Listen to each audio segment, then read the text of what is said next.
मेरे भविष्यवाणी के अनुसार 18 मई 2025 के बाद। दोस्तों नमस्कार, मैं हूं रोमा और आप देख रहे हैं न्यूज नचा।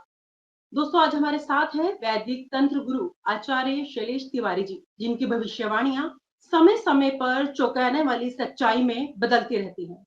पूरी दुनिया में यही चर्चा हो रही है कि क्या भारत और पाकिस्तान का युद्ध होने वाला है। भारत और पाकिस्तान के बीच लगातार बढ़ता तनाव कौन से ऐसे योग जो युद्ध की ओर इशारा करते हैं। भारत का आने वाला समय कैसा होगा, इन तमाम जानकारी देने के लिए हमारे साथ इस समय मौजूद है वैदिक तंत्र गुरु आचार्य शैलेश तिवारी जी। आचार्य जी नमस्कार, स्वागत है आपका आज के प्रोग्राम में। हरे कृष्णा, हरे कृष्णा जी। मेरा जो सभी के जहन में एक सवाल चल रहा है, आज मेरा भी वही सवाल है कि वर्तमान में ग्रहों की स्थिति को देखकर क्या कोई ऐसा योग बन रहा है जो भारत और पाकिस्तान के बीच संघर्ष या युद्ध की आशंका जताता हो। देखिए, अगर हम बात करें अभी के प्लानिटरी पोजीशंस की बात करें, ग्रहों का स्थिति को बात करें जी, तो चंद्रमा और मंगल कर्क राशि में है, राहु बुध शुक्र और शनि जो है वह मीन राशि में है, सूर्य मेष राशि में है, गुरु बृहस्पति वृषभ राशि में है और गुरु बृहस्पति जो है इसी महीने गुरु बृहस्पति जो है वह वृषभ राशि से 13 मई तक जो है वृषभ राशि में रहेंगे और वृषभ राशि से 14 मई को बृहस्पति देव परिवर्तन करेंगे और रात 11:20 पर वृषभ राशि से निकलकर मिथुन राशि में गोचर करेंगे। यह जो समय होगा भारत के लिए बहुत ही कह सकते हैं कूटनीति के लिए, भारत और पाकिस्तान में जिस तरह की तनातनी चल रहा है इसके लिए भारत के लिए बहुत ही लाभकारी रहेगा, क्योंकि भारत जो है वह देव गुरु बृहस्पति से संचालित होता है। बात करते हैं यह जो जिस तरह के हमले हुए हैं पहलगाम में, जिस तरह के हमले हुए हैं 18 और 7 25 दिन, यानी हम कह सकते हैं कि 18 वर्ष राहु और 7 वर्ष केतु, तो हम कह सकते हैं कि 25 दिन की बात है। 25 दिन पहले तक ये दोनों ग्रह उस तरह के एक्टिव नहीं हुए, लेकिन राहु और केतु दोनों के परिवर्तन 18 मई से हो रहे हैं, जबकि बृहस्पति का परिवर्तन 14 मई से हो रहा है। 14 मई से आप देखेंगे भारत की ताकत में वृद्धि होगी और पहली शुरुआत हमारा भारत का जो नेवी, इंडियन नेवी है, वह शुरुआत अपनी ताकत दिखाना शुरू करेगा। इसके बाद इंडियन एयरफोर्स और फिर नेवी।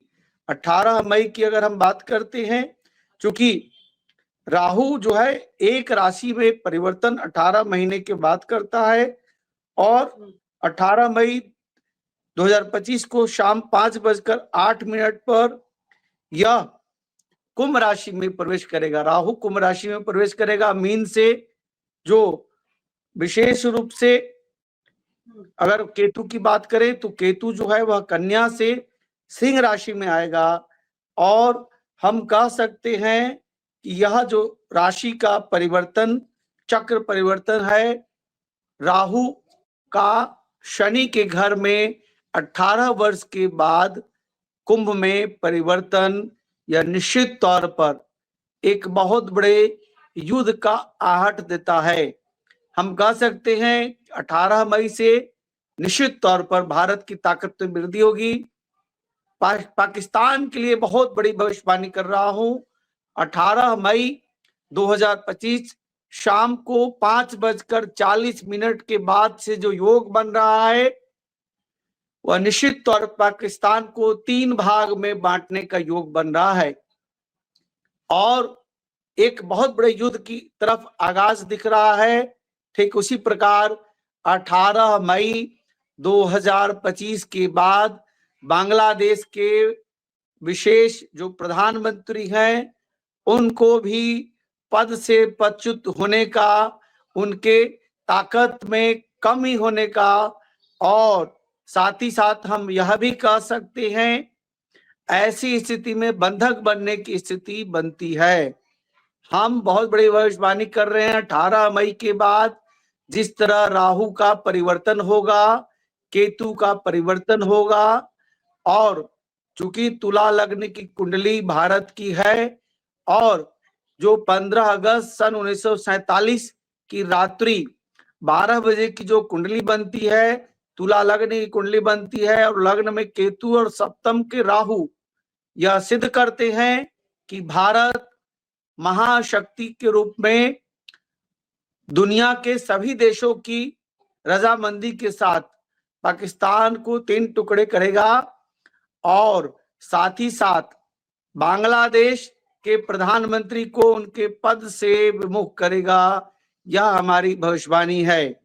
इसके साथ ही साथ हम यह कह सकते हैं कि यह भविष्यवाणी नरेंद्र मोदी जी की कुंडली देखें, वृश्चिक लग्न की कुंडली है, और 17 सितंबर 1950 की कुंडली है। 11:50 गुजरात के मेहसाना वडनगर क्षेत्र में उनका जन्म स्थान है, और उनकी कुंडली में रोचक पंच महापुरुष योग बनता है। यही प्रकार का योग देश की पूर्व प्रधानमंत्री स्वर्गीय इंदिरा गांधी जी की कुंडली में बना था, और इंदिरा गांधी जी ने 1971 में पूर्वी पाकिस्तान और पश्चिमी पाकिस्तान को 2 पार्ट में बदल दिया था।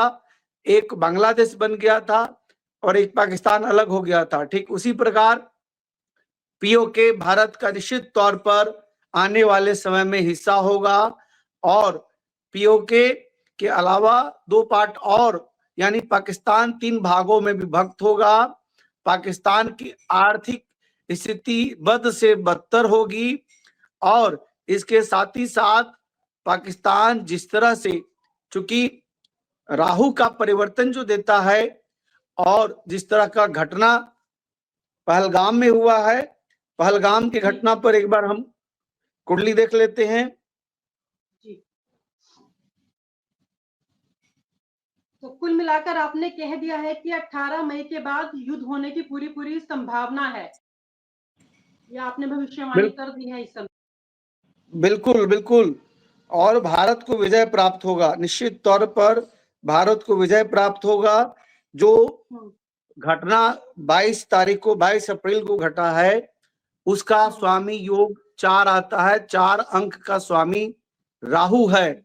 इसलिए हम बता रहे हैं कि उसका दुष्परिणाम यह होगा, जैसे राहु का परिवर्तन होगा और केतु जैसे कन्या से सिंह राशि में आएंगे, निश्चित तौर पर पाकिस्तान को उसका किए की सजा भुगतना पड़ेगा, और देश के प्रधानमंत्री नरेंद्र मोदी जी एक नया इतिहास रचेंगे।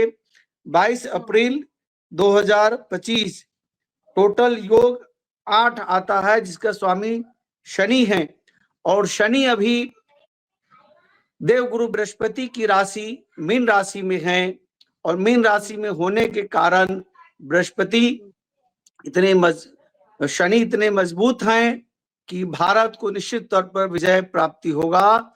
भारत चारों दिशाओं से, आर्थिक रूप से, सामाजिक रूप से, राजनीतिक रूप से, भौगोलिक रूप से, सब चारों तरफ से घेर करके 18 मई के बाद जो योग शुरू होगा, वह पाकिस्तान के लिए बहुत ही बुरा समय शुरू होगा, और भारत को विजय प्राप्त होगा।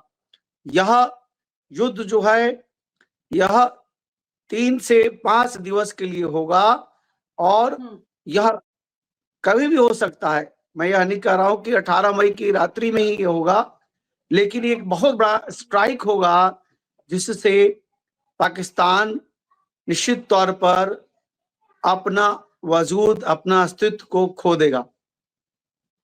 जी, आपने मतलब कुल मिलाकर कहा जो 1971 में हुआ था इंदिरा जी के टाइम पे, वही चीज दोबारा से रिपीट होने जा रही है, और 18 मई के बाद जो युद्ध होता है वो भारत को विजय दिलाएगा और पाकिस्तान के 3 टुकड़े होंगे। बिल्कुल जी। अब मेरा अगला सवाल आपसे यह है, क्या आने वाले 1-2 साल वर्षों में भारत की सुरक्षा को लेकर कोई बड़ा खतरा या कोई सैन्य टकराव दिखाई दे रहा है आपको कुंडली में? देखिए, भारत अभी पूरे विश्व स्तर पर कूटनीतिक तौर पर देखें तो भारत की स्थिति दिन प्रतिदिन मजबूत होगी। 2025 का योग जो है वह 9 है, जिसके स्वामी मंगल हैं, और देश की मुखिया नरेंद्र मोदी जी की कुंडली वृश्चिक लग्न की है, और लग्न में उनके मंगल और चंद्रमा बैठे हुए हैं। राशि भी उनकी वृश्चिक है। 2025 में भारत के ऊपर कोई ऐसा, मैं कह सकता हूं कि कोई राजनीतिक संकट या कोई ऐसी बड़ी आपदा नहीं दिखता दूसरे देशों के आधार पर। लेकिन मैं इतना जरूर कह सकता हूं कि आने वाला समय में भारत में निश्चित तौर पर भूकंप से परेशानी होगी। मेरा अगला सवाल आपसे यह है कि जो आने वाले समय में अगर भारत की कुंडली और पाकिस्तान की कुंडली के आपसी संबंधों को देखते हुए क्या दोनों देशों के बीच स्थायी शांति संभव है या टकराव निश्चित है, जैसे आपने भविष्यवाणी कर दी? कोई एक दो देखिए, मेरे कोई भविष्यवाणी के अनुसार टकराव निश्चित है। दोनों देशों में किसी भी तरह का कोई दोस्ताना, किसी भी तरह का मिठास अभी नहीं दिखता है, और जब यह 3 पार्ट में हो जाएगा तब कुछ हो सकता है, लेकिन अभी कुछ मुझे वैसा नहीं दिखता। जी। अगर हम बात करें 2025 और 2026 के बीच भारत के आंतरिक हालात, राजनीति, सामाजिक या आर्थिक संकट, इस पर आप पूरे मामले पर क्या संकेत देते हैं? साल 2025 में जो भारत में नए नए 2 कानून आएंगे, उस कानून के कारण हिंदू मुस्लिम 2 धर्मों के बीच जो है गर्माहट रहेगी, और कहीं ना कहीं भारतवर्ष में परेशानियों का सामना भारत को करना पड़ेगा, चाहे वह भारत का पूर्वोत्तर भाग हो, पश्चिम बंगाल हो, केरला हो, अथवा उत्तर प्रदेश के कुछ भूभाग हो, पश्चिमी भाग हो, कहीं न कहीं परेशानियों का सामना करना पड़ेगा। इसके बावजूद भी भारत के जो प्रधानमंत्री हैं वह इन सब पर नियंत्रण पा लेंगे, और निश्चित तौर पर इन सब से बाहर निकल करके भारत एक सशक्त राष्ट्र के रूप में दुनिया के सामने अपने आप को प्रदर्शित करेगा।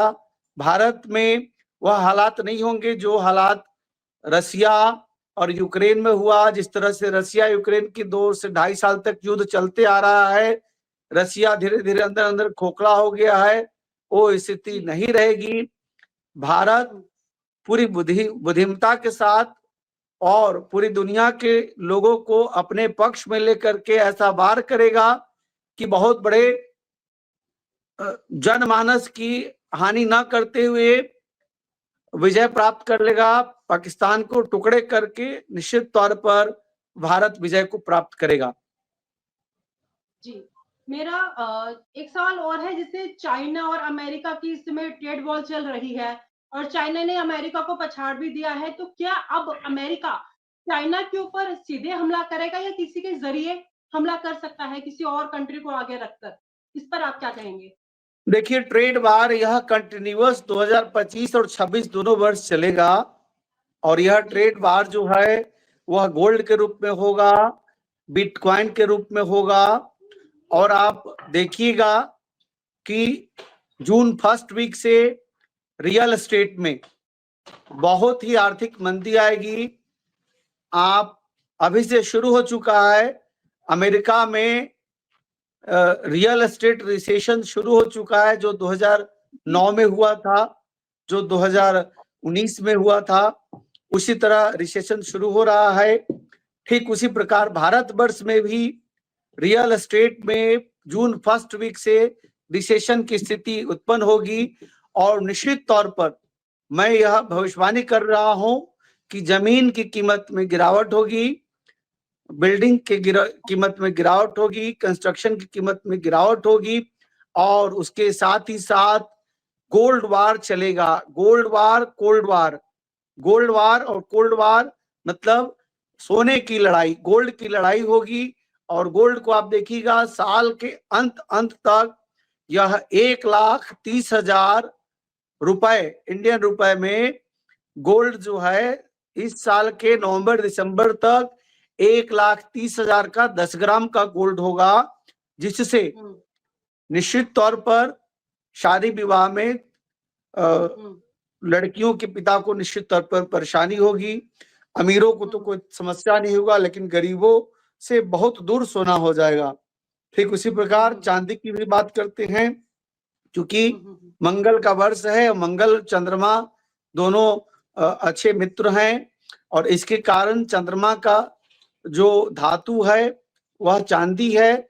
और चांदी में भी आप देखिएगा कि यह निश्चित तौर पर अभी 95, 99, 1 लाख की स्थिति पर है। यह 1.5 लाख से क्रॉस करके 1,60,000 से 1,70,000 की स्थिति में साल 2025 के दिसंबर तक हो जाएगा। क्रूड ऑयल में भी निश्चित तौर पर कीमतें बढ़ेंगी, और मैं यह भी एक बड़ी भविष्यवाणी कर रहा हूं, पूरी दुनिया में साल 2025 में खाना के लिए मारामारी होगा, और कहीं पे बहुत ज्यादा जो है सुखाड़ होगा, और कहीं पे बहुत ज्यादा बाढ़ होगा। इसके कारण चूंकि साल 2025 जो भारतीय विक्रम संवत 282 है, जिसके राजा और मंत्री दोनों सूर्य हैं, यह निश्चित तौर पर कहीं बहुत ज्यादा भूकंप पैदा करेंगे, कहीं बहुत ज्यादा सुखाड़ पैदा होगा। आगजनी की घटनाएं निश्चित तौर पर यूरोप में होगा, अमेरिका में होगा, ऑस्ट्रेलिया में होगा, साउथ अफ्रीका में होगा, और करीब करीब पूरी दुनिया के करीब करीब सभी देशों में आगजनी की घटनाएं 18 मई से लेकर के 20 अक्टूबर तक चलता रहेगा, जिससे पूरी दुनिया में अस्थिरता की स्थिति उत्पन्न रहेगी। और साथ ही साथ हम यह कह सकते हैं कि साल 2025 भूखमरी की स्थिति पैदा करेगा, भूकंप की स्थिति पैदा करेगा। यह प्राकृतिक आपदाओं का नियंत्रण नहीं रखने का स्थिति होगा। और हम यह भी कह सकते हैं कि जलवायु परिवर्तन के कारण असमय बहुत ज्यादा वर्षा होगी, और जब जरूरत होगी वर्षा की तो उसमें वर्षा नहीं होगी, जिसके कारण अन्न के लिए लोग तरसेंगे। साल 2025 निश्चित तौर पर पूरी दुनिया के लिए एक चैलेंजिंग वर्ष होगा। कुल मिलाकर बहुत ही कष्टों का सामना करना पड़ सकता है ये जो आने वाला साल है। तो जैसा कि आपने पहले बताया था कि मैंने अभी नोट डाउन किया हुआ, आपने बताया था कि पाकिस्तान में भी भूकंप आने की पूरी उम्मीद थी। पाकिस्तान में निश्चित तौर पर भूकंप आएगा।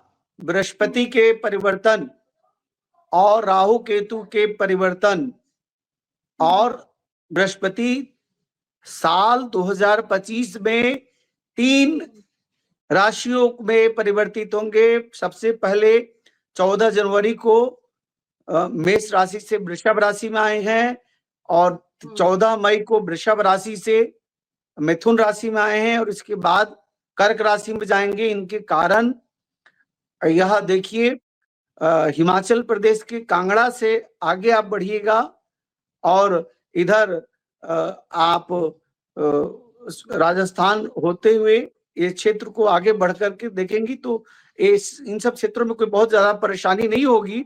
लेकिन पाकिस्तान और अफगानिस्तान में भूकंप के बहुत झटके होंगे, जिससे निश्चित तौर पर बहुत बड़ी परेशानी आएगी। जी, तो आचार्य जी, इसके अलावा आपको क्या क्या लगता है, कौन कौन से बड़े बदलाव होने की आशंका है देश में? देखिए, देश में 2 कानून आएंगे। एक तो कानून जो अभी आप वक्फ बोर्ड के कानून आपने देखा है, इसमें मेरे कैलकुलेशन से केंद्र सरकार इसमें विजय को प्राप्त कर लेगा। इसके अलावा आने वाले समय में बहुत जल्द आप देखिएगा जनसंख्या नियंत्रण का भी कानून आएगा। एनआरसी भी आने वाले समय में आएगा, और बहुत गंभीरता से आएगा। इसके खिलाफ बहुत आंदोलन भी होंगे, बहुत मारकाट भी होगा, लेकिन अंततः यह एनआरसी धीरे धीरे लागू होने की स्थिति में रहेगी। बहुत सारे स्टेट जो है वह केंद्र सरकार से झगड़ा करेगा जीएसटी को लेकर के, इसमें भी परेशानी होगी। और साल 2026 के 15 फरवरी के बाद जो पश्चिम बंगाल की मुख्यमंत्री माननीय ममता बनर्जी दीदी हैं, उनके सत्ता शासन में परिवर्तन होगा, उनको परेशानी आएगी। पहले भी मैं कह चुका हूं, और वहां पर एक बहुत बड़ा धार्मिक उन्माद, धार्मिक आंदोलन की स्थिति पैदा होगी, जिसका खामियाजा उनको पद प्रतिष्ठा गंवा करके भुगतना पड़ेगा। ऐसा मेरा एस्ट्रोलॉजिकल आकलन है। जी, एक चीज आपने पिछली बार और बताई थी कि बिहार को लेकर काफी चेहरे आपने बताए थे, नीतीश कुमार, उनके जो बेटे हैं युवा चेहरा, और संजीव चौरसिया, तेजस्वी यादव। क्या अभी भी उनकी कुंडली में वही ग्रह चल रहे हैं, कुछ तब्दीली आ रही है कुछ? प्रशांत किशोर जिसके जन्म के समय जो प्लानिटरी पोजीशन बैठ गया है, वही ग्रह हमेशा जीवन प्रयत्न काम करता है। अंकों के खेल पर हम सारा कैलकुलेशंस निकालते हैं। एस्ट्रोलॉजिकली कैलकुलेशन जो चुनाव का होता है, उसके आधार पर मैंने बताया था कि सबसे बड़ी पार्टी बीजेपी होगी, दूसरी बड़ी पार्टी जो है वह आरजेडी होगी, तीसरी बड़ी जो पार्टी होगी वह जेडीयू होगी, चौथी बड़ी पार्टी जो होगी वह कांग्रेस पार्टी होगी।